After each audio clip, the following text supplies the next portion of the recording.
Jimmy's Jam Box.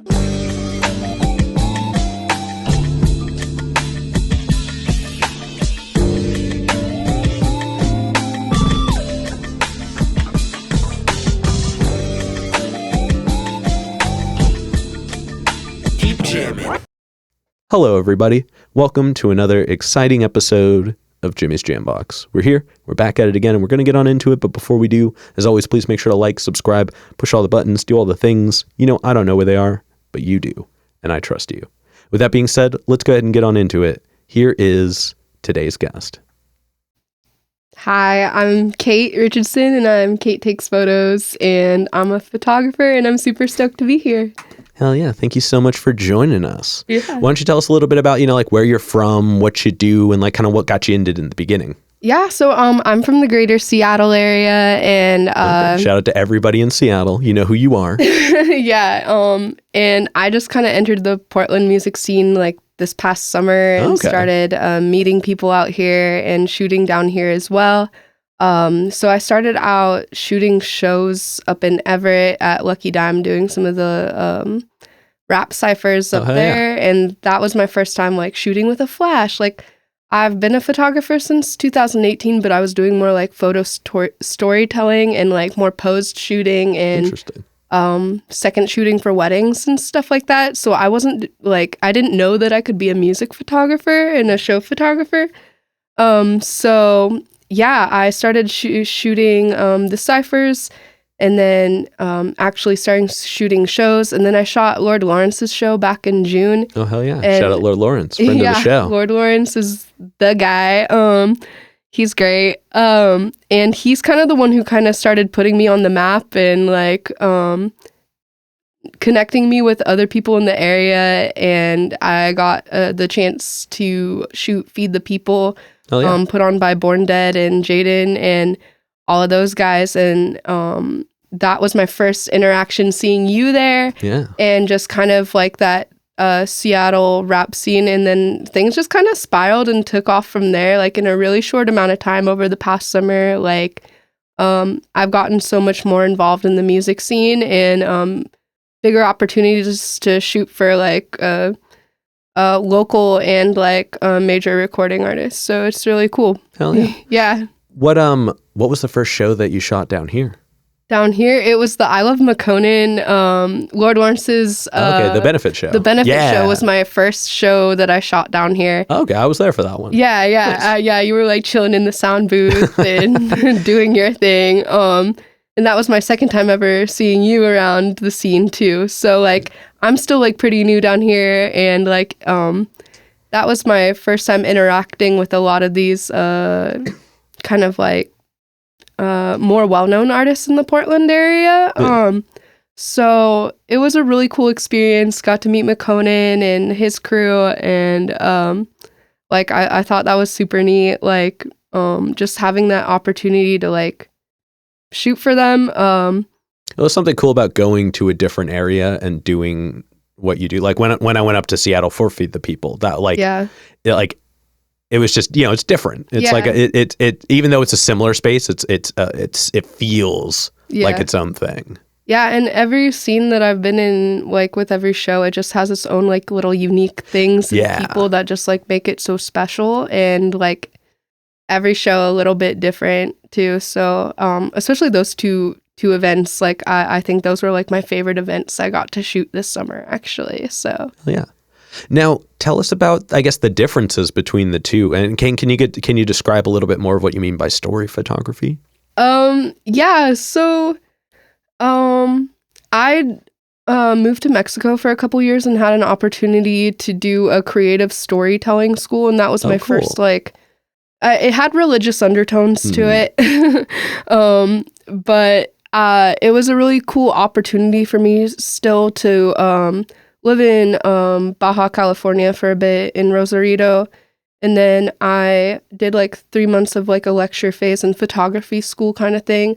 Kind of explaining like how to create relationships with people, and then like having that like letting them have that vulnerability with you, so where you could take like really cool portraits of them and stuff that like just really showed who they are, like what they do in their daily life and stuff like that, and have them just like tell you their life story and stuff like that, and create that like connection and like authentic like I don't know, just like the reality that sometimes people don't always get to see, and just like help them bring that to a bigger platform and let other people like see the beauty like in them too.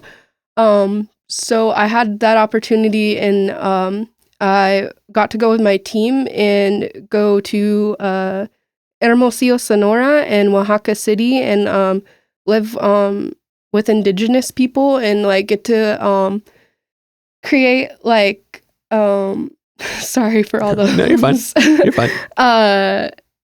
We got to live life with them and live in their houses and do the things that they do, and create like this storytelling thing like of their daily lives, and then bring it down to the inner cities. And we would create art galleries and like coffee shops and different places around the city, and like hundreds of people would like come to, like we would like, while we were in the cities for such a short time, we were able to we did like all of our own marketing and stuff like that, and TED Talks with other creative teams like in the area, and try and give them the resources that we had from where we were, and be able to show people like, this is how it is other places, and these are the people that maybe in your cities or other places, like these are their stories, and this is, and that kind of stuff, and just have this opportunity to like take like basically a DIY kind of thing and bring it on such like a larger scale. So I feel really blessed to have that opportunity. That's incredible. And just get to tell people's stories. I don't really have that on my like main page anymore. I might throw it in a zine soon, like some of my more like Mexico travels and stuff, because my content is more like music scene related now. But yeah, I just feel like that was a really special opportunity that I had to like go and do that. And I kind of want to bring that into the work that I do now as well. And just like go on a deeper level with artists, and like be able to do like those kind of like portrait scenes and stuff like that, and take a step back from like the performance and do that kind of stuff.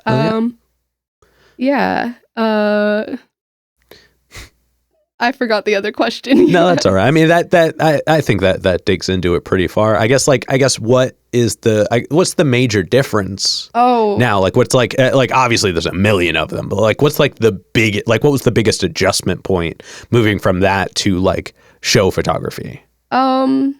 Geez. You made a comment about the flash earlier. I imagine that played a big part in it. But like, like on top of that, I guess, like what was the biggest like hurdle to get over in the beginning? Well, I would say that life in Mexico was more slow paced, and I could like do things at my own speed. But when you're in the music scene and you're at shows and stuff like that, everything is so fast paced, and you have to be ready for anything and have that kind of flexibility to like do whatever artists need you to do and be aware of your surroundings and everything at the same time, because you never know like who's throwing an elbow. Yeah, you never know. Like, you never know. Like that when you're at like hardcore rap shows and stuff like that. So I was like living very slow life, and then moving into like fast life, fast pace, bright lights, dealing with all that stuff, learning how to use a flash, because I never really had to do that before. Like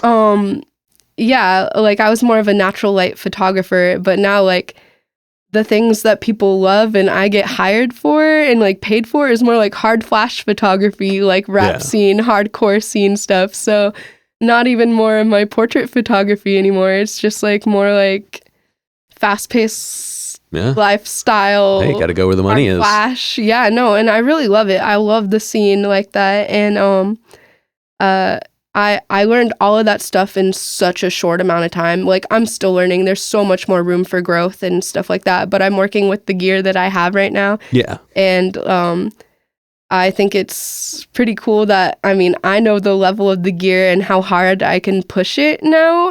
And it's amazing that I come out with some of the images that I do sometimes, knowing the level that I mean, equipment's just a tool at a certain degree. I mean, like, don't get me wrong. There's definitely, like, the undertone of that narrative is that a $100 camera in a talented person's hand will not perform better than a $1,000 camera in a talented person's hand. So aside from that, like, knowing your gear can often yield better results than just good gear in and of itself. Yeah. And I mean, shot composition plays such a big part. Like, composition of shot, in my unknowinst humble opinion, I feel like is one of the most important things next to like lighting. But I consider lighting to be part of the composition. So, you know, don't at me on that one, please, guys. I'm sorry. Lighting, that's a whole other thing. Well, see, that's and that's always like, that's been, because I used to do a little bit of automotive photography, and because like I used to have a car with a bunch of lights on it. I was one of those. There you go. That's a little bit of Jimmy tidbit. But it was a black car, and to get the lights, you had to do it in the evening time.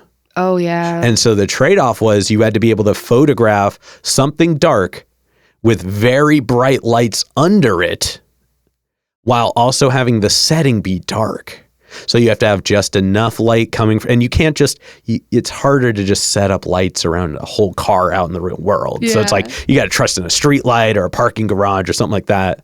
But the contrast of super bright lights in a very dark setting with a dark object. It's cameras don't want to do that. Yeah. So you have to like figure out ways to make sure that it shows up. And I think the flash, is a big part of it. Yeah. I don't know how I didn't shoot with a flash before. I think I was like afraid of it, and like, cause I didn't have a whole lot of photography knowledge back then too. Yeah. So like, I've just been learning through other people and other great photographers in the scene that have given me like really helpful advice and tidbits along the way. Oh yeah. And just the music scene does have a lot of really great photographers too that are like, that don't see each other as each other's competition, but and that's so great because I'm just so used to always being in like. Yeah, that's such a gray area for a lot of the. I mean, for the people who refer to it exclusively as the industry, if you would. Yeah. Because like. Even if there are 5 photographers in a room, they're going to shoot 5 different styles of photos. Oh, yeah. And people are so hungry for more of anything that I think that what they don't realize is that they have kind of the pick of the litter. Yeah. Like you can kind of find anybody who shoots any style. Yeah. And then just lean into them. You know what I mean? So like all people have to do is find a style they resonate with. Like now is the best time to find a photographer based on style. Yeah. And so that's just like I think that there's too much accessibility. You know what I mean? Like there doesn't need to be competition at the moment. There doesn't. And like there's a solid group of us photographers in the Seattle and Portland scene, like me, Jimmy, and Xander, for example. And you can look at all of our photos and know who took those photos based on our style. Exactly. So it's not like, and again, you can argue both sides of the coin. I'm sure that somebody watching this is going to go, no, it is. Like, but like art shouldn't be defined in a competition. You know what I mean? Like art should be perceived and presented individually all the time. And at least, for me, like I feel like that's the most fun part of art, is letting the world perceive it. Yeah. And we're just at this strange point where the world can perceive anything we put out without the worldly effort. Yeah. Now, you know what I mean? Like anybody has the potential to see something you post that's in another country. Somebody in another country would not have been able to see a picture that you took if you had to print it and distribute it and physically get it to places. Mm-hmm. So we're kind of at this odd precipice where like I just don't love calling it content, but like where the art styles of it get to be shared in the world and get to be shared with anybody and everybody, but we put a lot of emphasis on it existing only in a digital platform, and not enough time on the tangibility, especially in photography, where a lot of it stays digital from start to finish. You know what I mean? It exists on an SD card. Like, you look at like film back in the day, and that like the effort it took to take it from the film to expose, and the negatives and the dark rooms and the chemicals and all the stuff. Like by the time you produced a tangible thing to even make a copy of, so much more went into it. It touched hands. It it went from one tangible media to another tangible media to another tangible media. Like there's something in that. There's energy that gets transferred along the way in those processes that never get touched. When it exists entirely digitally. And I think it's cool that like what you do with like the Polaroids, how you like capture, because that's like, I definitely want you to talk about that. I just like the Polaroid thing coming back. Like there's so much I love about it because I love tangibility. I like records, you know what I mean? Like I like that there's something about holding it that just feels good. Yeah, it just feels so much more specialer, like shooting on the specialer isn't even a word.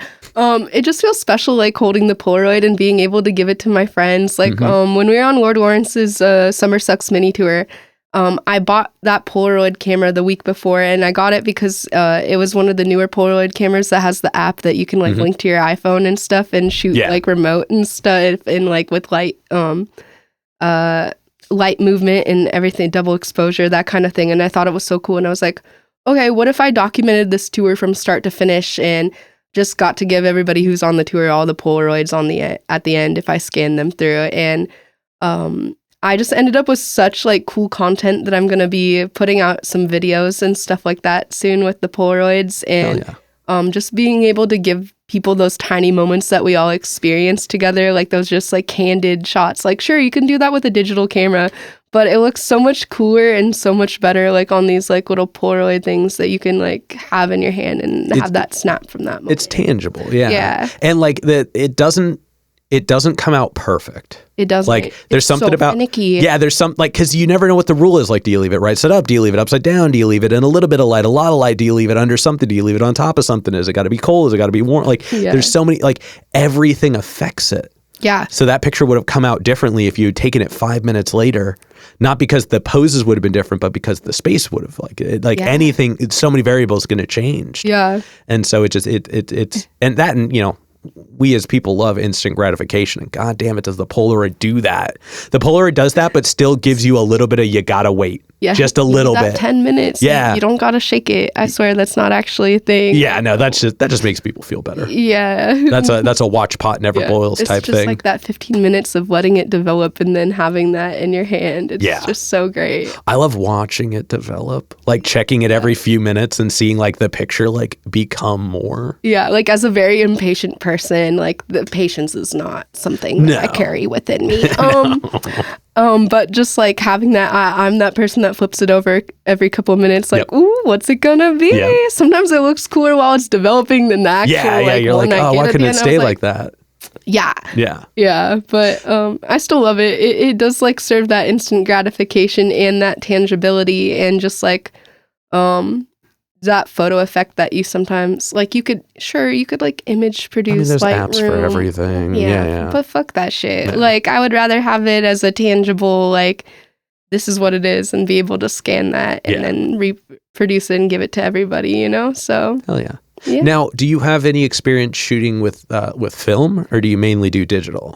Yeah. So this past year in November, I was introduced to some of the Seattle film groups. There's like one called Grumpy Bean Coffees and Camera, and they meet up at a coffee shop down in Belltown in Seattle, and once a month we meet together and we share photos, we talk about life, we go on a photo walk after, and it's just like this really great little community.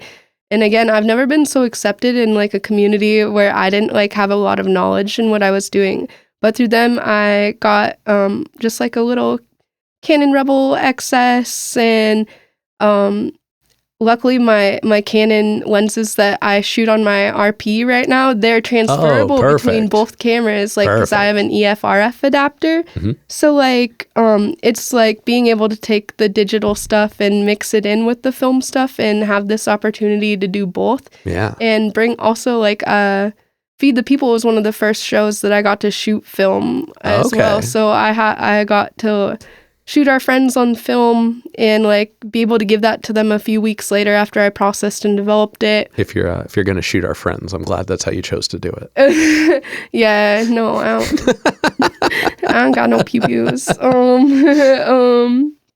But yeah, so it was like another really cool way of like getting into another creative space and create something tangible for people, like in that instant gratification moment. Hell yeah. Yeah, I don't know. It's just, I guess like through that kind of film, it's not because you have to wait.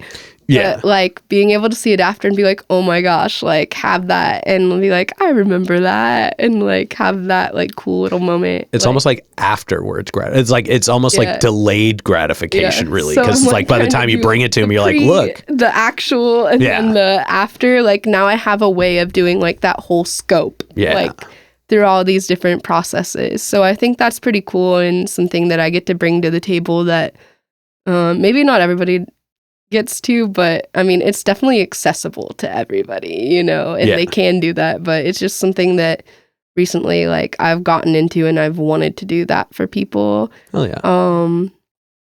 Yeah, I don't know.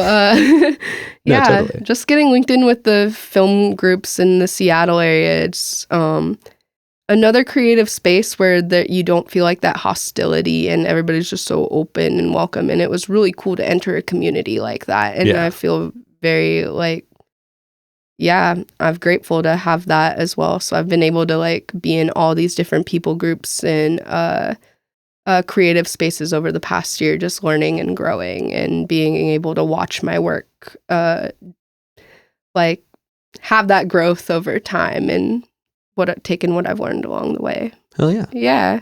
All right, now we kind of tangented off past the usual format. Yeah. But there are a few foundation questions that I definitely want to make sure we get in here, because this next one especially, it's one we ask early and it's one we ask often. It's definitely a crowd favorite. Oh. What was the first album you ever bought with your own money? Ooh. Oh man. I think Paramore, All We Know Is Falling. Okay. Yeah, 2004. I think I was 11. Yeah. Okay. Solid first album. Yeah. Hell yeah. I think that was my first one I bought with my own money. And then obviously I've been in love with Hayley Williams ever since. Fair. Because like, how could you not? Yeah. And then what was the first show that you ever went to? That was like one you wanted to go to. Ooh. I think This Providence at Elko when I was like 12 or 13. Yeah, it was an all ages show back then. Okay. So yeah, This Providence and probably like, I think like the Maine were playing with them. It was like, really, I was like an emo kid, like from 6th grade on like, it's never been a phase. It's just who I am. And that emo phase, like, turned into like pop punk and, you know, Midwest sad boy music. That's my shit. Hell yeah. Yeah. Now, who are some of the more like recent, like bigger artists that you've taken photos for? Oh, geez. So McConan, Lil Candy Paint. Hell yeah. Ooh, geez. I'm trying to like run through the list in my head, but I would say those guys. There's some like people popping out of the Portland and Seattle scene. Like Lord Lawrence is on his way, you know. Hell yeah. He's a homie, you gotta support the homie. Oh, always, yeah. Name drop him every time. Shoot. I have like a list in my phone. Yeah, go for it. I can't even think of right now. No, that's all right. If you asked me to name 10 guests that have been on the show, it would take me a moment, even though I can think of like 20 if I really, like, I can think of 20 on the regular until somebody asks. Yeah, like I didn't shoot for them officially, but I did get to shoot for Pink Sweats. Oh, cool. Taking Back Sunday, Rain Wolf, Bob Moses Music. I snuck my camera into Bumper Shoot 2019. So I guess that was technically the first show. Allegedly. Yeah. No, it definitely didn't happen. Yeah, I got those kicked in the photos. I don't know where those happened. By Adam Lazzaro. Oh. And it's on Taking Back Sunday's Instagram. Like, it was an accident. Well, obviously. I'm sure he wasn't just like, hey, Kate. Yeah. He was like jumping down into the crowd, you know, and it just kind of happened, but I guess I don't have the list. But yeah, I guess those are some of my bigger artists. And Gallant, I got some really cool shots from them and Bob Moses Music that I think kind of like were my first like big photo shots. So I was like, that was definitely the show that I looked at and I was like, do you think I could like, do I think that I could ever like shoot music like professionally? And that was like September 2019. And I left for Mexico that next week and then COVID happened, right? So the whole world you were shut just down. there. And like that whole idea of like, what if I shot shows? It got trashed for the next 2-3 years, you know, until this past year. And I started shooting those ciphers. So yeah. Hell yeah. Yeah. Hell yeah. And then what was your first official camera? It like when I first was like, okay, maybe I could take photos. Let's start doing this and see what I can do with it. I got a Canon T6i. Okay. From another influencer, and he gave it to me, and that was my first camera that I shot on for the first 4 years. And then I recently, during the pandemic, I started doing some weddings and engagement photos during that time, and I upgraded to a mirrorless full frame camera, and that was my first one with the Canon RP, and that's what I shoot on now. Oh yeah. Yeah. What is like, tell us about like just a crazy like shooting experience, like, you know, one that won't like throw anybody under any buses or anything like that, but like what was one of those moments where like just everything was just wild from start to finish? Oh geez. Sorry. I don't know if I've really had any. Oh, that's okay. Hey, that's not bad. Tell us about your favorite shoot then. Like one where everything just went 100% right.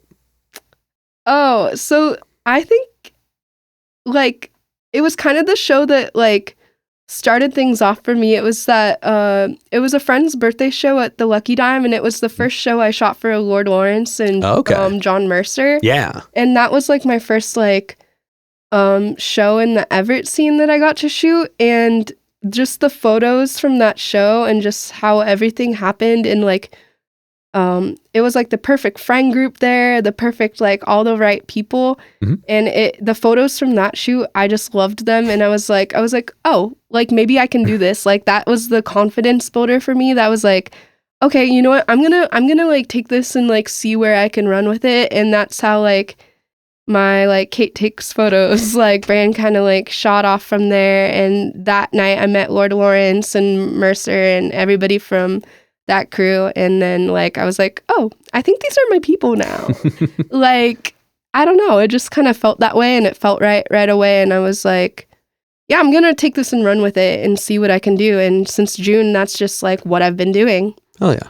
Yeah, I don't like necessarily like have like an idea or plan where any of this is going. Like I would love to be a tour photographer, and like, because I'm just kind of like nomadic, and that's the way my life has been anyways, like never really like having roots anywhere.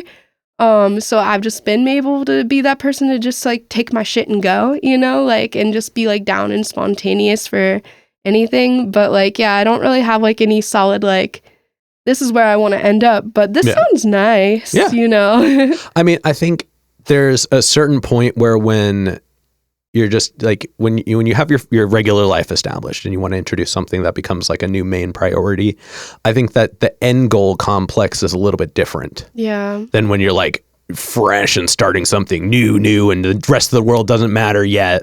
Like, I think that there's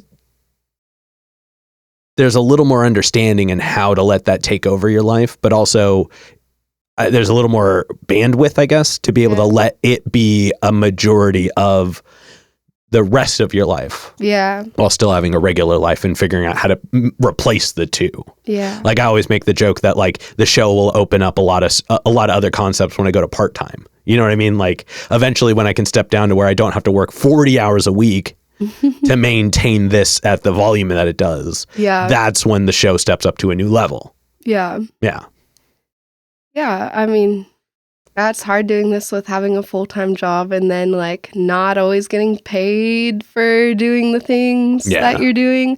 Like, I don't think people realize how much time and effort, like they have the idea of what it takes to be an artist and that common sense, but they don't always like look at what the photographer has to do and how much time it takes to like putting the effort into actually going somewhere and getting to be somewhere, all that showtime. Yeah. And then also all the editing that it takes after and like everything that goes behind that too. I think there's a lot of truth to that narrative for sure. Like there's definitely a lot of people are not aware of a lot of the process. But I think we as people who create need to stay mindful of the fact that we did, like, I'm not saying don't get the money. Don't get me wrong. I'm not shooting down your narrative, but I think that taking that with a grain of sand, that we chose to endure the creative elements. And I think that the work eventually speaks for itself. Yeah. Like, you know, you look at all of the greats from like before our generation, they were like, oh, I had to do everything this way forever. And then one day, finally somebody saw me. Yeah. Like we at least have the bizarre benefit of a convoluted platform where there is accessibility by random generated aspects. Yeah. But I think that the art eventually speaks for itself. Yeah. Like the people who are invested in it for the truest forms of it, the people who like go hard because they know that the 10,000 hour concept exists in its own way for them. Like that's eventually it just kind of bleeds into everything. Like when people only know of you from the things that you create, it becomes you. And I mean, like, you know, obviously everybody lives that within their own realm. Some people, their personality outside of their art is what pulls people into their art. But, and, you know, for like, you know, like I like to imagine me at least, like I don't get to go and do a million things because I do this a lot, but I would like to think that people eventually take what is my art and associate me with it to the point where they're like, I would love to be a part of that art. Yeah. And I think as photographers, you know, like you're in a very rare position where you get to capture somebody living in the moment without them having to think about it. It is a thankless job in its own way because the only person that doesn't get photographed is the photographer. So like being able to exist in the moment, you can only exist through displaying other people. Like, and that's, you know, that does come with its own things, you know, showing up early, leaving late, staying and doing things, working on things afterwards. Knowing like that I chose this. Yeah. But I think if you spend a lot of time being like, guys, I need you to understand this part, like a lot of people do know. That's actually, I think it's more the backwards case at this point. Is so many people are aware of so many parts of the process. But if we thought about everybody's process all of the time, we would never be able to focus on the products, you know, the reason for the process. So I think like for me, like I try to just show enthusiasm for what I put out. Like, and when it's done, I try to think very little about what took to get to it other than like the exciting points. And while it doesn't change the unfun parts, it helps the narrative. Yeah. And your own narrative is something you have 100% control of. So it just makes it a little less not good. And that's helpful. That's helpful. Yeah. Yeah. Sorry, I tangented off for a little bit on that one. Take us through composing a shot. Like if you have full control over like, so I guess this will lean more on like the story photography stuff more than like show stuff. But when you have full control over a space as much as possible, how do you go about setting up a shot? So I'm not much of a posing kind of person, unfortunately. Like I really just like to capture people as they are, like doing what they're normally doing and then being like, hey, look over here. And then like snapping that portrait photo and stuff like that and making sure like, oh, their face doesn't look like surprised or anything like that. Like I'm not... Well, I guess I'm not traditional, unfortunately. Let me rephrase the question then. How do you go, like, how do you decide that moment? Like when you're walking around with them, watching them do their regular things, what is it that you usually see that makes you want to go, this would be a shot? And I know it's fairly in the moment, so I don't expect like shot by shot details, but like what's something you always look for? Oh geez. I guess like just capturing them in their most like genuine moments, but like trying to frame it in such a way that it looks interesting, I guess. Like I think it's my job to kind of like enhance whatever's going on, but like still keep it real on like an authentic level. Geez, I don't know. Like just capturing people like doing what they love too, like in like making sure like their dignity and respect is in every shot. Because sometimes I'd be shooting like people who live on the streets and stuff like that, and telling their stories when I lived in Mexico, and it was like, is this giving dignity to that person? Is it still like capturing their beauty, but still with the realness and the maybe the dirtiness or uncleanliness they might have, but still like showing them in a beautiful way, and like that there's a real like human like behind that shot. Bringing the inside of the person out. Yeah. Like I think like when I did like portrait photography and storytelling photography, I was just looking for the gold in other people and like just trying to bring that out on a level. Like sometimes you have to like get through the nitty gritty of people's stories and like search through the muck to find that gold, but it's there and everybody has it. And like, I love bringing that out on a more like personable and like bringing the depths out to the light. So yeah. I like that, bringing out the gold in people. Yeah. I like that a lot. Now, do you have, I've never asked a photographer this. This is a fun one. Do you have a favorite picture that you've taken? Like, is there like one that stands out to you? Oh, geez. I know it's kind of an odd one. So like if there isn't exactly one. Yeah. I would say my first day, I flew into Oaxaca City and I had no idea what to expect there. It was my first time in southern Mexico, and it's, I've never been surrounded by like such rich culture like that before. But there was a wedding happening in the streets that day, and I kind of like crashed the wedding in the middle of the street while they were dancing and like bringing the parade through the town. And I took this picture of this woman dancing with a basket on top of her head, and it turned out to probably be one of my most favorite photos ever. And of course I don't have it in my Lightroom right now, but well, if you have it accessible, send it in and we'll put it right. I think it's going to be there. Okay. Yeah, right on. Yeah, I'll wait, hold on. turn There we go. I think that's the angle. That one. Yeah. Yeah, I'll definitely send that in. Yeah, I'm not really a posing photographer anymore. I've realized that I love capturing like the candid shots, and like that's why I've kind of moved towards the event and music scene, and kind of just like throughout the years like figured out more of what I want to do. Have you ever thought of doing like skateboard photography? I actually did. I want to. But I'm not really good at boarding anymore, and my knees don't work that way. I guess you like but it could still be some on film. I got to shoot the Edmond skate park opening. I just happened to like be in the park the same day that it opened up, and so I got to shoot like all these kids skateboarding. And just like go through and like. Oh hell yeah! Yeah, I did black and white sand color, and yeah, I'm always like enthralled by that kind of thing, and like getting people like midair jumps and stuff like that. And that's why well, that's why I think that would have been a cool avenue, because it's like it's people in motion, it's people very active, but it's daytime lighting, which it sounds like is a little bit of your early narrative anyway. Yeah. And like it's a lot of variables. Yeah. It's a lot of variables. And they're like, I feel like if you're taking pictures and you're like getting in it, I feel like people at skate parks are going to be at least forgivable. You know what I mean? They're going to be understanding of what you're doing if you're like going for that angle or whatever. And like at a skate park, an angle can make a shot really cool. There's so many like geometric lines in a skate park. Yeah. That like when you get that composition just right, it just looks so cool. Yeah. Yeah. And I grew up like playing like all the Tony Hawk Underground games. Like that is who I am at my core as a person, is the like Tony Hawk Thug game. When I wake up in the morning, I just hear the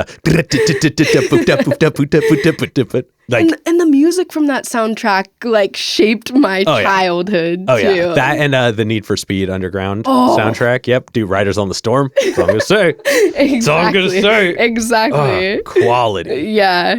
Yeah, I didn't realize how much video game GameCube music shaped my childhood. I mean, if you played a lot of video games as a child, it was there all the time. Yeah. I don't know why I never muted it and like put on my own music. I didn't think of that until I don't think I had that thought in my brain until I was like 25 to just be like, wait a second, I could just have my own music going. No, never crossed my mind. I used to play Game Boy all the time and just blump bum bum bum bum bum bum bum the hours, and it just never fazed me until it was way too late.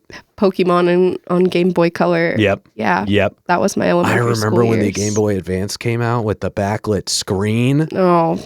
I guarantee you AA battery sales skyrocketed that first year when everybody realized that the backlight just murdered it.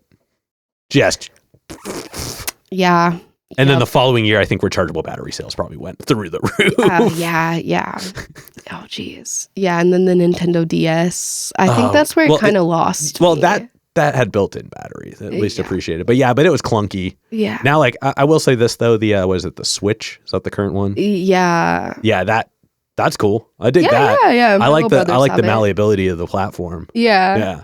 But this is definitely not that show, so we won't dig into that too far. Unfortunately, I don't have time to do video games. Yeah, you and me. I don't have any. Yeah, I don't have a console anymore. Yeah, same. Isn't that weird? Yeah, it's a strange twist. Like the other day, I was talking to somebody. I was like, "Oh my god, I just saw the new Modern Warfare is about to have zombie." Yeah. Doesn't matter. Wah wah. Yeah, because I don't have an Xbox or anything anymore. That's all right. How dare you be busy doing fun things? Oh no. All right, let's dive into some hypothetical questions. These are all sky's the limits. There are literally no wrong answers because they're all a bunch of what ifs. Okay. And again, we're modifying these lightly. If you could shoot any band, I do an individual artist, but if you could do any group at any venue, where and who? And I mean, like, nobody's off the table. I'll tell you yesterday's answer because it was fun. Yeah. He said Blue Man Group at Red Rock, and I was like, "That's one of the best Red answers." Rock was in my head. Yeah, Red Rock is like aesthetically one of my favorite places, but Blue Man Group at Red Rock would be insane. Yeah, like I posted in my thread somewhere like my top like people that I want to shoot, and of course, like when I'm being interviewed, whenever you put on the spot, yeah, no, I my whole brain like deletes itself. It's really funny, like that scene in SpongeBob where it's like, "What's his name?" Oh, exactly. I was like, "That's embarrassing." I mean, I've always been a Paramore girly. I mean, there's nothing wrong with that answer. They're aesthetically, their shows are phenomenal. Yeah. And they're a good looking group. Yeah. I mean, Paramore is like my top like inspiration band of all time. But if I were to do somebody like that's really popping right now and somebody that I'd want to shoot through her, I'd probably say Young Miko or Meg Thee Stallion. Hell yeah. Yeah. Hell yeah. Or Jessie Reyez too. I'm like, I'm for the girls. Like, the guys have enough. Fair. Yeah. Well, that's gonna shoot my answer down. I would love if I had the opportunity, since I guess I can answer these questions too. Do it. I would love to do a Jimmy's Jambox live with Tobe Nwigwe. Oh, I know. Dude, I know him as a producer as well. Just like everything he does is so like he just lives in it. Yeah, he really lives in it. And I mean, like, whole mint aesthetic. Oh, like he did that so well. Like since the Breonna Taylor chant and like that whole song, like he's been on my radar. And like Linnell Grant, like his former producer, like I don't know what happened there, but like I've always been so inspired by that group and just like how well done. Like I've like people produce things all the time, but like you can tell when somebody like takes it, curates it, and like forms it and molds the whole entire thing in this their man hands. lives in his bag. Like and what's crazy is that his music not like I mean the message in it for sure, but like the life of his music exists in every faction of his being. Like like the way that he the way that he interacts with his family, the way that he presents himself, the way that he has others present themselves around him, like the love that he shows everybody, but the stance that he stands on of like being himself. Yeah. Like it just like there's the word they use, there's an authenticity in his presentation that the words that he says in his music, he shows in his life to a degree, like to at least as much of a degree that anybody on the outside in can see, I think. Yeah. And I think like, and the biggest thing for me, the thing I love the most is he scales his live experience based on the venue. Yeah. But he doesn't diminish the live experience. So if he can have 4 people behind him on stage as the supporting, he'll have 4 people plus a projector with 20 people. Yeah. And then when he goes to those big stages where he can have 24 people, he has 24 people. Like it, like he doesn't take away from the experience, even when the setting limits it. And I think that just speaks volume as a performance. Like that would be something to capture. Yeah. Like, On sorry. a first name basis with Beyonce. Oh, I mean, it's a one word name. Everybody's on a first name basis with Beyonce. Okay. No, like the other way. I'm sorry. Like, that was. It's from his. It's a lyric from his song. Like they're. Oh God, I didn't even realize that part. I just thought you were saying Beyonce. Them by Toby and Fat. Yeah. You know, like because of how big they are now and how like they've curated what they've done and done such a good job on it. Like she noticed. Dude, you got to be one of the main voices in the new Transformer.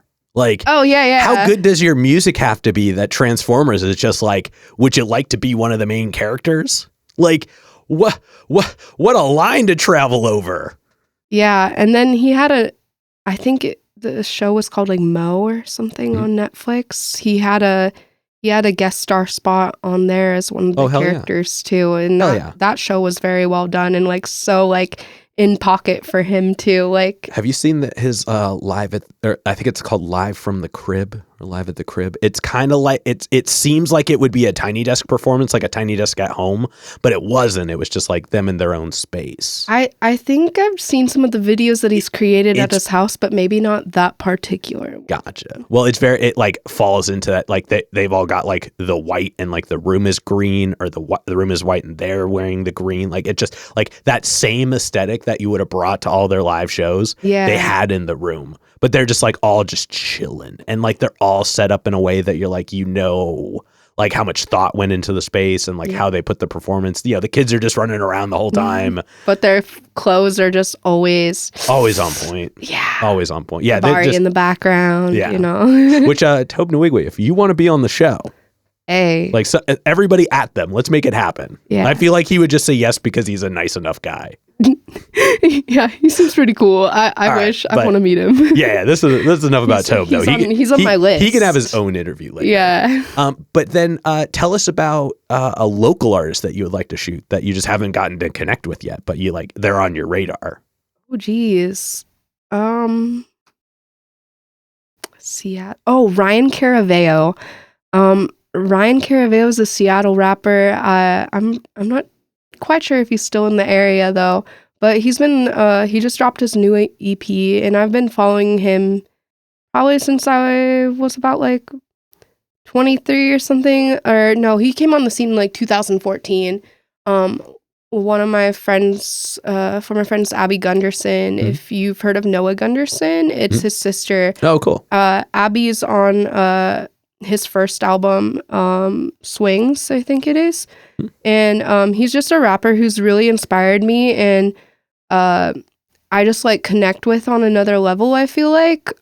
Just like everything he says is just so relatable to me, or like feelings that I've had that I could never really put into words. And just like same with Toby, like everything he does is so curated, like so like presented in a certain way that like it just took time and time and time to like make it look this way and perfect it. Especially his Butterfly Boy album. Oh my God, top 10 for sure. And I'm sure this new album with Glaciers on Hate Me Now, like, oh my God, I can't wait for it to come out. Like, Ryan Caraveo, if you see this, like, please let me shoot you, like, in a good way with the camera. And also be on the show. And also be on Jimmy's Jambox because, I would love to shoot for you, and you're one of my biggest inspirations in music and why I do what I do. And yeah, Ryan's just been like on the scene forever, and I'm just waiting for him to blow up too, like on a larger scale. Like, there's not enough people that know about this dude. Like, hell yeah, he's very well deserving of it, and just like, I don't know. Hell yeah. Yeah. Well, everybody at them in the comments, and then go, check out their stuff and everything. Yeah. Let's blow it up one way or another. That's what's up. Hell yeah. All right, we're gonna go ahead and start wrapping things up. Why don't you tell us what you have coming up in the future? Say like end of October to the end of the year. Oh geez. I mean, just shooting some Lord Lawrence shows. We have Rage Nest on the docket again. Oh hell yeah. Born Dead Entertainment. We have a Jameson. show So yeah, shout out Jameson, another person who's given me lots of incredible opportunities along the way. Hell yeah. We have that show at Seattle Drum School November 3rd with shout out Seattle Drum Lawrence, School. John Mercer, etc., etc. We have a lot of good names on the bill. Then Barboza on December 14th. I saw that. Yeah, oh my gosh. Lord Lawrence will be there. Teo. Yep. Oh shoot, who else? It's in my thing here. Yeah, it's December 14th, right? Yeah, it's December 14th. Tickets are $13 at Barboza. It's Youngster Jack, Bebo, Lord Lawrence, Teo, and David Shoddy. And it's all ages, and there's a 21 plus bar. So yeah, December 14th, Born Dead. Hell yeah. You know where to be now, Seattle. Hell yeah. Like, it's gonna be Portland, so good. you can go up too. Portland. Yeah. Come up and hang. If anybody goes up for that, let me know. I might write up for it. It's gonna be so worth it. Let's get a seventh thing for the year. One of the biggest like year-end shows. Just a really great group of people on this bill. So hell yeah. A lot of different kind of like genres, but I mean, it's Seattle. It's gonna be good. Hell yeah. Yeah. And then for this next one, go ahead and look straight at the camera and tell people how they can find you. Okay. Yeah. So on basically all social media platforms, Instagram, Facebook, and TikTok, my @ is @KateTakesPhotos. Yeah. I'm around. I haven't exactly got a website up and going yet, but I'll be posting that as soon as I do. DM me for inquiries, shoots. I want to take on some new artists this year and fully run through projects with them and maybe do some more documentary style stuff. So hit me up at Kate Takes Photos. Oh yeah. Yeah. Oh, yeah. And then any other plugs, any other shout outs, anybody else you want to put on while you're on here? Oh geez. Obviously I want to just thank Lord Lawrence, Born Dead, Jaden, Jason, Aaron Gooby, MVFL. Y'all are my people. I adore you. And just Toy Box, thank you for putting me on the map this year and giving me all of these wonderful opportunities. Yeah, Lord Lawrence and fam, I love y'all. They've done the most for me and just like given me the biggest boost of confidence this year, and just all these people, man. I'm just really grateful for the Seattle and Portland scene. Hell yeah. Yeah. All right. We've got one last question to go. But before we do, I'm going to steal the camera for just a second. Okay. As always, y'all, please make sure to like, subscribe, push all the buttons, do all of the things. You know, I don't know what they are, but you do, and I trust you. And with that being said, the final question. What is your guilty pleasure song? I could tell you already have the answer, and I'm so excited for this. Okay. Forever and Always Daylily by Movements is kind of like my scream in the car song. Maybe that's not the answer that I was supposed to give, but I think that's the first one that popped into my head. It's a good answer. Yeah? Yeah. I don't know. Guilty pleasure song. I mean, it's a loose term, but it's like just like the one that you're like, you don't feel like you're ever going to want to apologize for listening to, even if not everybody loves it. Oh yeah, then it's definitely Daylily. Like, people get so annoyed by me because that will be like one of the first songs, like when I get the aux cord and I'm in a space that can have that, I'll just pop it on. Like, God damn it, Kate, not again. And there you go. That's a perfect one. Yeah. I have a new guilty pleasure. I usually try to plug mine every now and then. Yeah. So I was listening to it this morning. But it's not a song, it's a whole album. But I think the album itself is called Funk by the Brett Domino Trio. Oh, I haven't heard that. They did a super obscure like internet song with like a bassoon that was like making fun of like just the like that whole sound that was going around for a while with like just kind of like, but they like made one of their own and it like hit. Yeah. And I went and listened to their music afterwards. I was like, what? Like, they have an album from that album's from like 2017. I guarantee you, top contender for one of the slappingest tracks you've ever heard. The low end on it is aggressive. Yeah. It's very rare. I have to turn a sub down in my house. Yeah. That is one of those instances where I'm like, maybe I'm going to put it at level instead of up a little bit. Yeah. So yeah, they're super interesting album. But again, Funk by the Brett Domino Trio. Check it out. All right. All right, we're going to go ahead and get up on out of here. Thank you so much for joining us today. Thank you. Hell yeah. This has been another exciting episode of Jimmy's Jambox. I'm Jimmy. I'm Kate Takes Photos. And we're signing off. Later, y'all. That's a wrap. This is not a podcast. This is a show.